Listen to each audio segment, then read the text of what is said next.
To then start the downswing by stamping down on the left foot means that this angle is still here. And we've still got the left hip being slightly lower than the right in the start of the downswing. Yeah. Which is the complete opposite of this kind of move.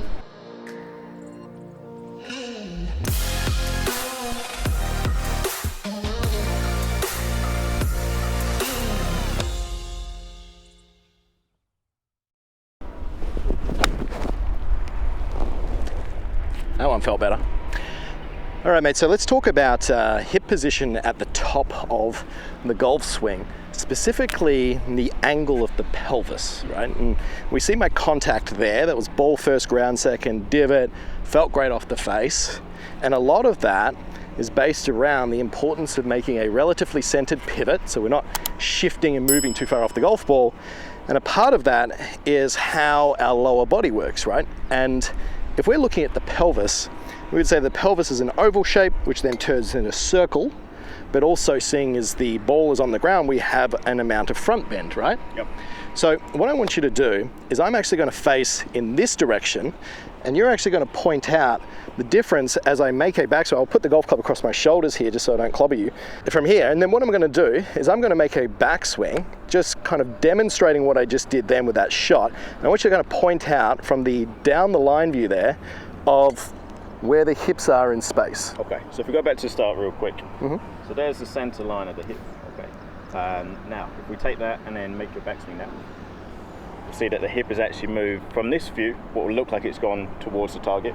And as that's happened, obviously this hip joint has gone backwards. Correct. So to keep the center of the hip joint looking from here like it's not moved, actually the hip has moved towards your left side. Yeah. But far away from a reverse pivot. Yeah, okay. So, and if we're looking at the height, right, is that even from this angle, let's say this is level with the ground here, and even if I bend over, it still looks level to the ground. From the face-on view, we might not get as good as perspective, right? You might look at my belt and go, oh, that's relatively level to the ground. But if we actually look at my pelvis from behind as I do that. These two belt loops here, make that backswing again. What we'll start to see that is here will be higher than here. Yep. So we've got this tilt looking down this way. Correct. And some of the importance of that is really based around then ensuring that we're using the ground for power. So not only does that help facilitate a centered pivot, but also using the ground for power. So what that means is that if I'm in a position and my pelvis, let's say, doesn't get this incline look to it, so the right hip is higher than the left, and let's say I keep my hips very level. We talked about the right knee needing to extend, but if I keep that flexed and I keep that pelvis level, well, I feel like I'm not really applying any pressure underneath that left foot, right? So we talked about the importance of shifting your pressure to start that backswing movement. Talk to the importance of this left foot here. So turning gets a lot of attention. Yeah. If it was as easy as most students seem to believe, it's okay, I just need to turn more, whether that's in a backswing, if it's in a downswing. Correct. Everything is related to that turn. Yeah. Now, if I was just going to turn and this stayed relatively level, often that would lead to, as we said in the previous video, movement off the ball. Big time.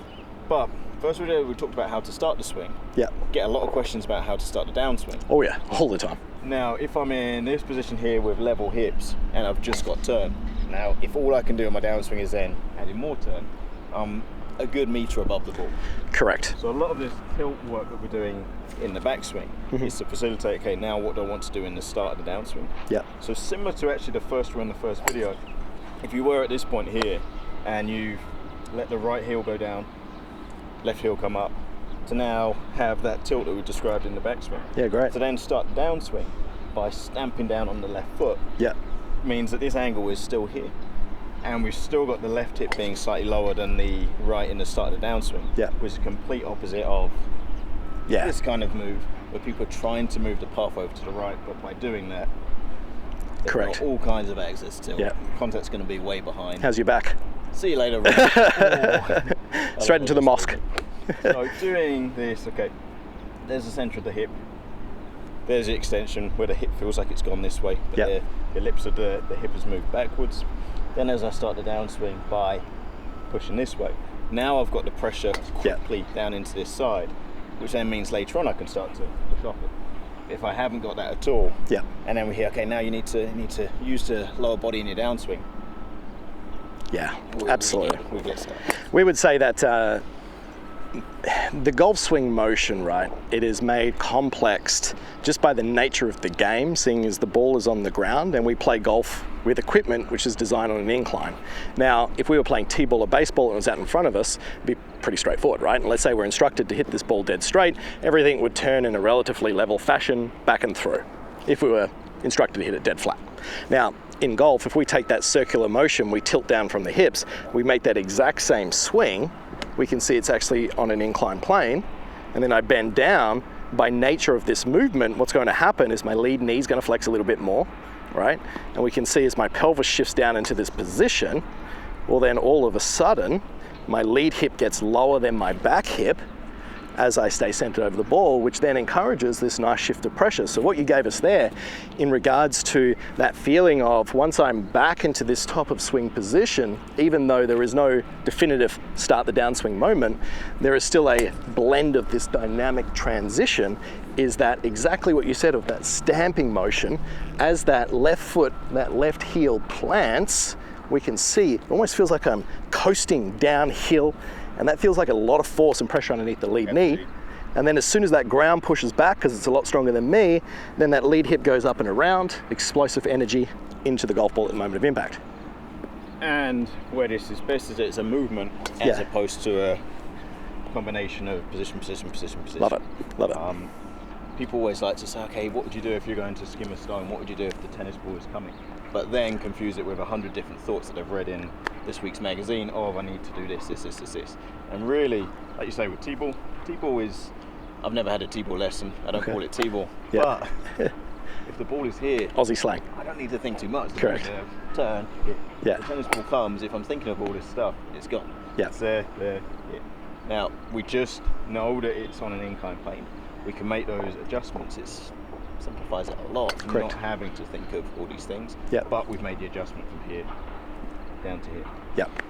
Yeah, beautiful. So down into the incline posture gets you into that sort of right hip high, lead hip low position, which then encourages the body to move forward in space, get the low point forward, and then get that quality contact.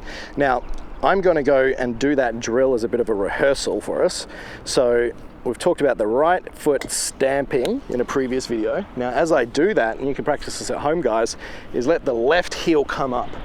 Now, from there, if you're going to isolate this feeling, you've got to feel like you stamp that down before you're consciously unwinding your body. So let's get to the top here, and I'm going to stamp that down. You can see how my body lowers. Lead hip is much lower than my back hip. Then that felt super powerful through the golf ball, like my body was engaged as it's coming down. And the final benefit of that too is turn.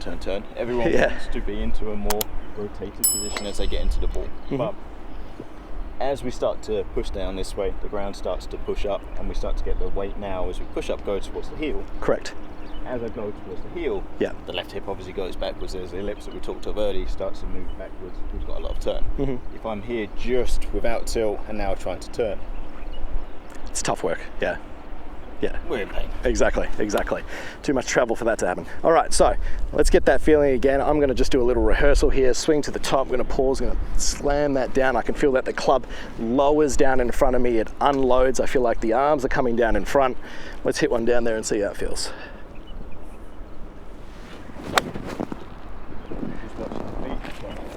You know what, mate? It's probably my best shot today. Cheers. Good job.